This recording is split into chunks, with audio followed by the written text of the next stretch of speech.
Hey guys, what's up? This one is going to be another myth busting session. So today's myth is around food. So the common conception that we all have is around reducing our food portion size, or maybe the amount of food that we're eating, and fasting. That's the most common things that we hear when it comes to bodybuilding or whatever, all those fitness sector. So first, before I get into that, I will explain three things. The first, what happens in our body, what the body metabolism is like. Second is what I do, and third is why I don't and why I do. Okay, first one is the mechanism. The body consists of the our food system, or the food metabolism system consists of three main components. Let's suppose we are talking only about carbs.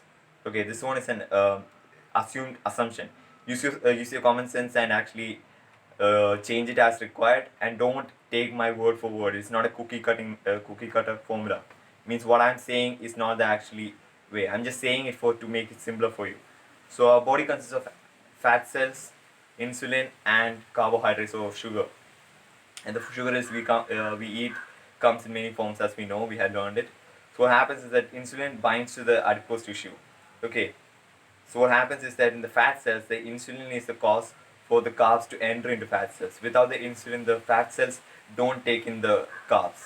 So now what happens is that when we actually eat 3 meals a day, what happens is that we are constantly having our insulin spike, meaning the amount of insulin in our bloodstream increases due to the food that we eat. So now what happens is that the insulin only allows the food to enter, means the carbohydrates to enter into the fat cell. It doesn't allow any of the the sugar or the carbohydrate to exit. Okay. Now I'm gonna explain with what I'm doing as well as this. So in my case, what I does is I skip my I don't eat anything after 7 o'clock, and in the morning I make sure that I drink water first. These are two reasons. The first reason is that I need to dehydrate, and second reason I'm gonna explain. Now what happens is when the insulin is when we don't consume food, the insulin spike doesn't occur. So now there's no new insulin coming in, but the already existing insulin, it starts breaking down, or after some time it actually breaks down. It's not as a half time. So now the fat cells will start releasing the glucose as required. So now what happens in my case is that after 7 o'clock, my fat cells will start releasing the glucose as required overnight for some to maintain the basic body metabolism. Okay. Now now why you now what's the difference between portion cutting and fasting?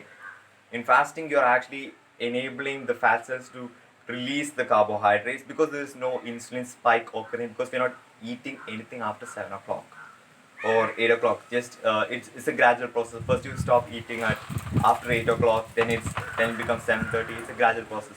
You don't need to do it overnight. Okay, nothing happens overnight. And second thing is the portion cutting. In the portion cutting, what happens is that you're still actually eating carbohydrates. There's an insulin spike.